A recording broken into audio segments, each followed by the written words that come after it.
một phom một vị phom tập bang trọc sọc bóng khai cặp bông spư trà nhom miền ca ra chơi ba hay là thọc thọc tăng hầm nén truông trà lực cru thả thầu bạc kì con lực cru nâng con bò lực cru miền sọc có là nâng kia ba con trao ta từ mục tiền trà bà mình chưa compromise lô cru lô bay ba mươi sát sệtประเนียม ស្ដេចញាក់រាជហើយលោកគ្រូតាធំប្រសាទដែលធ្វើឲ្យប្រជាពលរដ្ឋជាច្រើនអ្នកបានមកឲ្យលោកគ្រូព្យាបាលជំងឺស្ថិតនៅភូមិទំនប់អង្គឃុំមានជ័យស្រុកសាមគ្គីមនីជ័យខេត្តកំពង់ស្ពឺ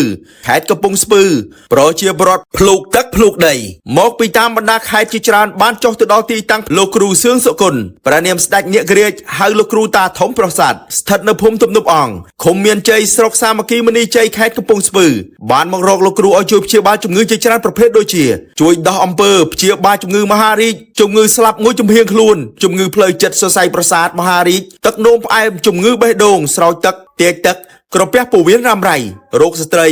គិសតម្រង់នោមនិងជំងឺសន្លាក់ហើមដៃជើងផងដែរនិងបញ្ហាគ្រួសារមិនចុះសម្រុងរោគស៊ីខ្សែធនប្រុសព្រំប្រកបដោយធម៌និងស្មោះត្រង់មិនប្រកាន់វណ្ណៈពូជសាសន៍ពណ៌សម្បល់ឡើយបើមានបញ្ហាផ្សេងៗបងប្អូនអាចអញ្ជើញមកជួបលោកគ្រូផ្ទាល់ឬខលទៅលោកគ្រូតាមរយៈ015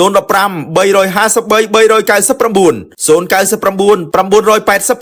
989 សូមទស្សនានៅបទសម្ភាសន៍ផ្ទាល់ជាមួយប្រជាពលរដ្ឋចាអ្នកសួរអងពូមីទាំងអស់គ្នាមកសួរហើយឃើញថាមកនេះមកជុំគ្នាទាំងអស់ហ្នឹងមកធ្វើអី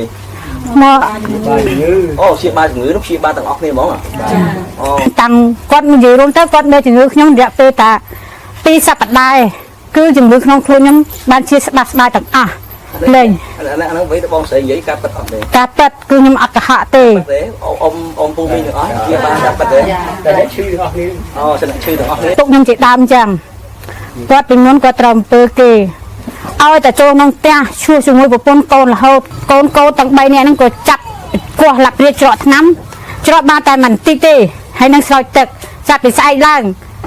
គាត់ទៀមមកស្រោចទឹកដោយខ្លួនឯងជិះម៉ូតូមកដោយខ្លួនឯងដឹងម៉ោងខ្លួនឯងទៀតគាត់ថាឥឡូវម៉ោងនេះគាត់តែស្រោចទឹកគឺគាត់កំណត់ម៉ោងគាត់មកស្រោចទឹកខ្លួនឯងមកអូខេចាប់មកបងទៅចាបាទអូខេតែមកថ្ងៃនេះមកជួយដែរមក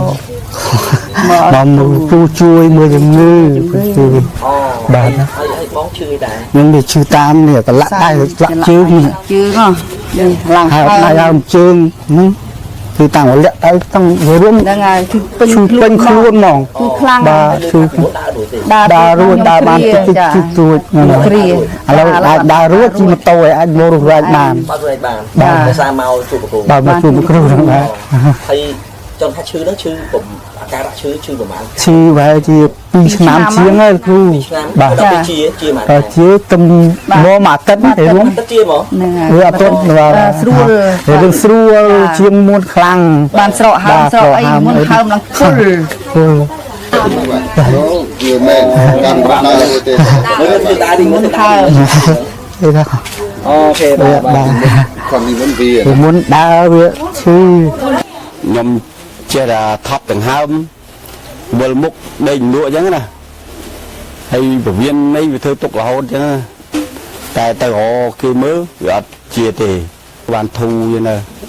ហើយស្រកងុនផឹកថ្នាំគាត់ទៅវាស្រកងុនហើយជួយឲ្យបលីគីខ្ញុំទៀត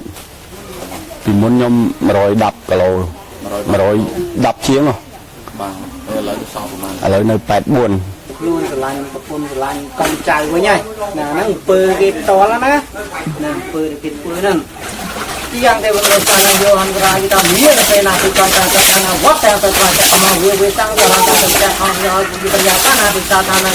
ទៅចាំទៅរត់ដល់ណាការនេះត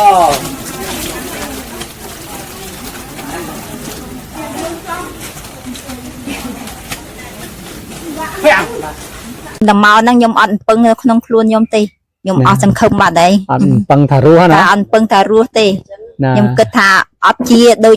សពថ្ងៃហ្នឹងហើយប្តីកាត់ចឹងដែរណាចាកាត់ចឹងដែរណាហ្នឹងហើយគាត់ថាបើសិនជាអត់មកកន្លែងលោកគ្រូដែលលោកគ្រូមើលខ្ញុំជាសះស្បាយនេះគាត់ថាទេឲ្យម៉ែមកហ្មងឲ្យម៉ែមកយកទៅឲ្យម៉ែមកយកទៅ គឺថាឲ្យមកមើលម្ដងគាត់ថាគាត់អស់សង្ឃឹមមើលគាត់ថាយ៉ាង ហ្នឹងហើយឥឡូវបានជាសះស្បើយសบายចិត្តណា ចាសบาย ណា ចិត្ត សบายចិត្តណា ហ្នឹងហើយអរគុណលោកគ្រូដែលលោកគ្រូបានជាបាខ្ញុំបានសះស្បើយហ្នឹង